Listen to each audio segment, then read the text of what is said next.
इंदौर के रहने वाले 29 साल के राजा रघुवंशी की जिंदगी बेहद खुशी से चल रही थी। राजा, जो पेशे से एक ट्रांसपोर्ट बिजनेसमैन था, उसके पिता अशोक रघुवंशी उसके बिजनेस में मदद करते थे, तो वही राजा की मां उमा रघुवंशी हाउसवाइफ थी।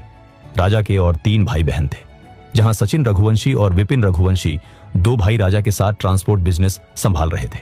वही अर्पित रघुवंशी और एक बहन सृष्टि रघुवंशी अपनी पढ़ाई पूरी कर रहे थे। इनकी जिंदगी खुशहाल चल रही थी। 11 मई 2025 को राजा के माता पिता ने राजा की शादी तय की थी। मंडप गेंदे के फूलों से सजा हुआ था और हॉल में शहनाई की गूंज थी। राजा की शादी 24 साल की सोनम से हो रही थी। राजा के लिए ये उसके सपनों का पूरा होना था। राजा एक संस्कारी लड़की से शादी करना चाहता था और सोनम वैसी ही लड़की थी। शादी बड़ी धूमधाम से हुई। सभी बेहद खुश थे। शादी की रात राजा ने प्यार से एक खुशबूदार मोमबत्ती जलाई। वह बहुत खुश था।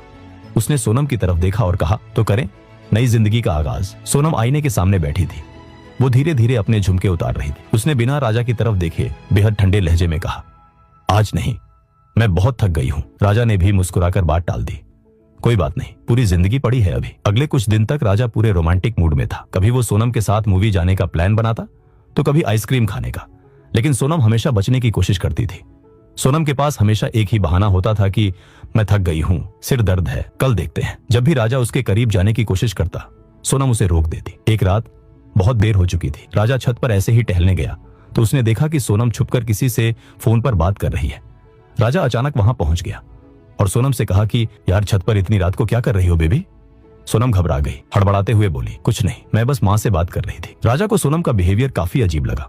वो सोचने लगा कि जब ऑफिस से मैं कॉल करूं तो मेरा फोन तक नहीं उठाती। राजा अंदर ही अंदर डिप्रेशन में जा रहा था। उसे लगने लगा था कि कहीं मैंने गलत लड़की से तो शादी नहीं कर ली। लेकिन फिर एक ही दिन में सब कुछ बदल गया। सोनम अचानक एक अलग ही रूप में राजा के सामने आई। वो शर्मा रही, राजा के लिए टिफिन बना के देती। राजा को यकीन हो गया कि अब उसकी बीवी उससे प्यार करने लगी है। दोनों के बीच प्यार बढ़ता जा रहा था। एक रात राजा ने पूछा कि तुम शुरुआत में मुझसे दूर क्यों जाती थी? तो सोनम ने कहा कि शुरू में मुझे टाइम लग रहा था चीजें समझने में, लेकिन अब मुझे आपसे प्यार होने लगा है। दूसरे दिन सुबह उसने राजा से कहा, सुनिए ना, मैं सोच रही थी पहले कामाख्या मंदिर चले। मैं वहां दर्शन के बाद ही हमारे रिश्ते की शुरुआत करना चाहती हूँ।